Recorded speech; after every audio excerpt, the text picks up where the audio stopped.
It's 28 degrees Fahrenheit, cold day. Good thing we inside.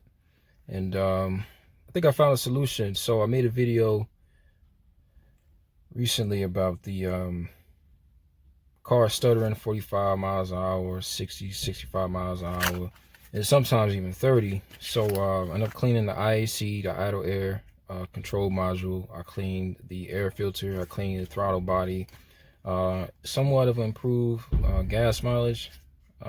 Also an improvement when the car starts. Like the first 2 seconds, it would try to like chop up and go, and then it would cut off. I read in the forum that that's actually a security thing that's on this car, and you may need the Tech 2 OBD2 reader to actually do something with that. But regardless, ever since I've made those adjustments as far as the cleaning, the car just starts, and it's pretty cool. But still having that 45, 65 mile an hour stutter at times. So I was actually doing a survey at a Bridgestone, right?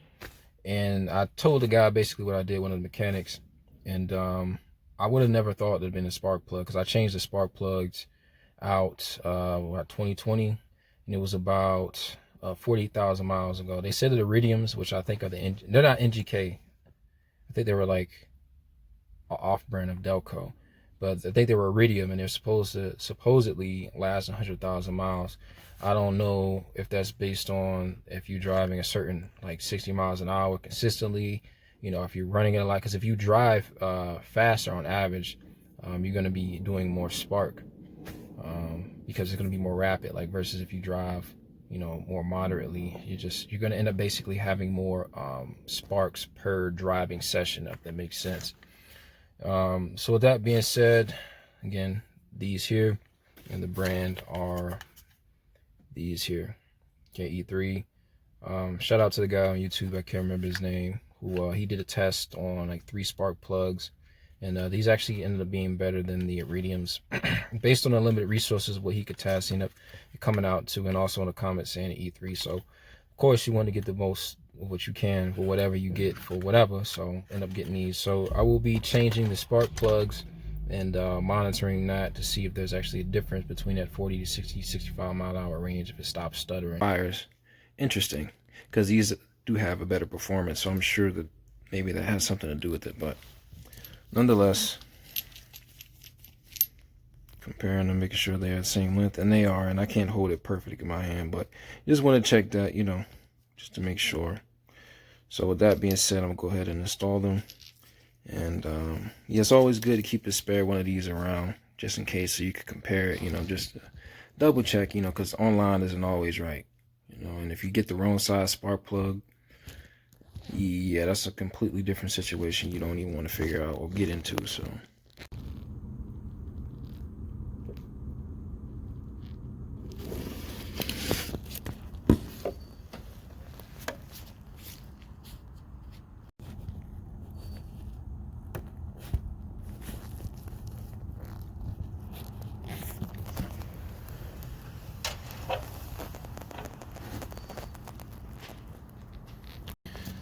first thing first, before I even start, because I have a remote start. If you don't have a remote start, you should be okay, is disconnect the battery. And that's one thing I like about this car. They got the battery in the back, so it allows more space in the front. So anyway, we disconnect negative, and apologies, this actually isn't even the right size. This is, I think it's a 7mm. Yeah, it's a 7, so I need an 8, so I'm gonna go get that. Disconnect this battery, and then I'll start removing the spark plug.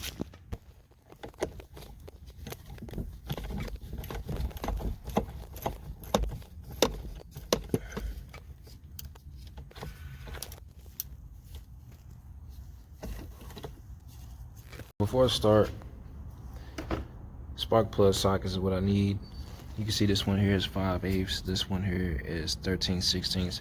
But the thing is, even up here you got 5/8 and 13/16, but it's not long enough. There's a difference in this socket and this here. Matter of fact, 3/16 and get a 5/8.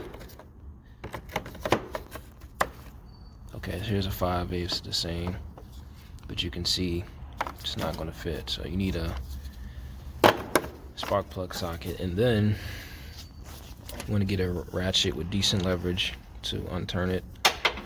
Lefty loosey, righty tighty. But when you're placing it back in, you want to hand tighten it first as much as possible. And if you know the specs for the spark plug tightness on your engine, and you do have the torque wrench tool that is small enough to fit within your engine space, go that route. If you don't, I would say a half turn, quarter turn. No, quarter turn may be too loose. I'd say about a half of a turn at most with a ratchet. And if that's way too loose, if you think it's too loose, obviously you want to do it with the shortest leverage, okay? Because if you don't want to over torque it, but the shortest leverage, and you know, go that route.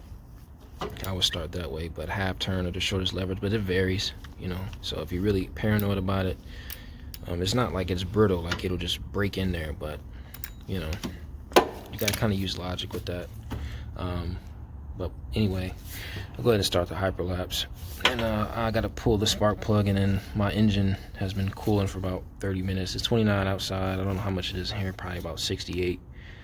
So it should be cool enough. I'm actually putting my hand by this manifold, exhaust manifold, and it's okay. So yeah, pull these plugs off.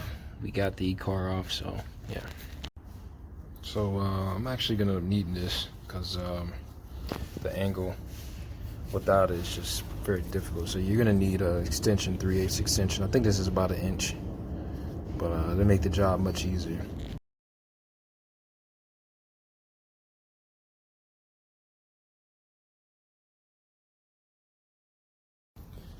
Alright, so that's a spark plug.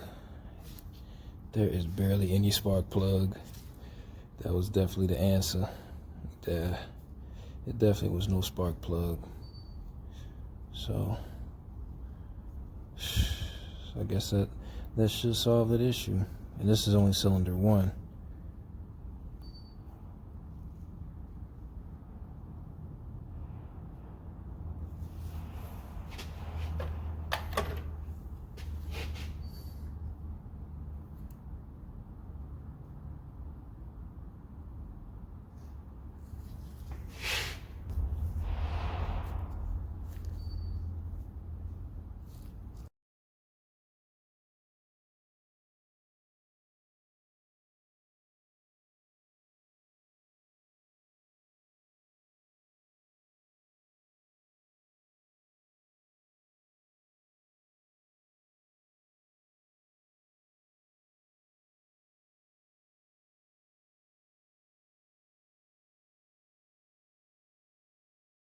To mention too, when you put in the back, just make sure that you hear a click. It should be a slight click to let you know that your ignition cable is making contact with the spark plug.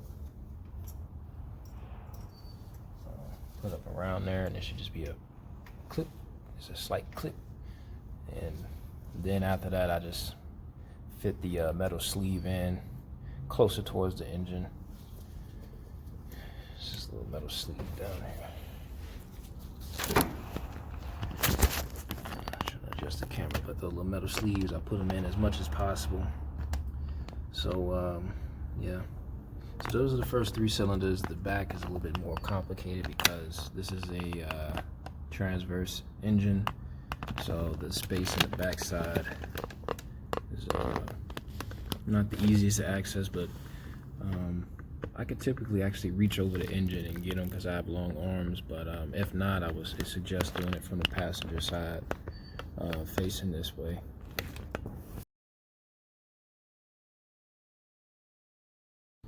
Okay, so this is definitely why 45 and 60, 65 miles an hour was stuttering on the cylinder. I forgot the firing order on this engine, but it's this furthest left piston, which I think it's 1.5. I can't remember. I'll pull up the diagram, but yeah, that one. So this is definitely I mean, barely sparking. I'm sure they did something to the time sink too as well. So